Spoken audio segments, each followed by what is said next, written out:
হ্যাঁ, আমরা পুল টেস্ট মেশিনটা দেখানোর চেষ্টা করতেছি আপনাদেরকে ভিউয়ার্স।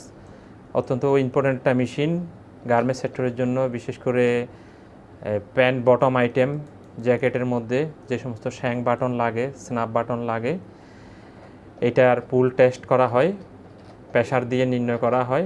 এটা একটা ডেনিম প্যান্ট, এটার মূলত 9 হইতে 10 কেজি প্রেসার দিয়ে চেক আপটা করতে হয়, পুল টেস্টটা করতে হয়।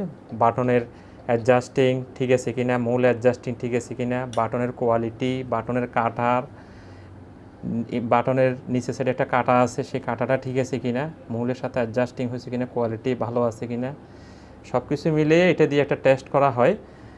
এটাকে পুল টেস্ট বলা হয়, পুল টেস্ট বলা হয়। বাটনের প্রেসার নির্ণয় করা হয় মূলত মেশিনটা দিয়ে।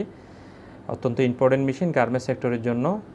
ম্যাক্সিমাম মাল এইটা ডেইলি একবার করে চেক আপ করতে হয়। স্টাইলিং শুরুর দিকে একটু বেশি করতে হয় চেক আপগুলো, এই টেস্টগুলো প্রেসার নির্ণয় করা, প্রেসার ঠিক আছে কি না। কারণ বাটন যদি একটা গার্মেন্টসের একটা বাটন যদি খুলে যায় একটা কাস্টমার কেনার পরে, তখন বায়ারের কাছে ক্লেম করে, অত্যন্ত সেন্সিটিভ একটা বিষয়। কারণ বাটন খুলে যাওয়া মানে একটা শ্যাং বাটন বা জ্যাকেটের যে কোনো বাটন রিপিট, এটা খুব খারাপ একটা বিষয়। সেই জন্য এটা দিয়ে টেস্ট করা হয়। আপনাদেরকে দেখানোর চেষ্টা করেছি পুল টেস্ট মেশিনটা। আমরা এখানে প্রায় 10 কেজি মতন প্রেসার দিয়েছি। এটা দিয়ে 9 হইতে 10 কেজি সচরাচর বায়ারের রিকোয়ারমেন্ট থাকে অনেক সময়,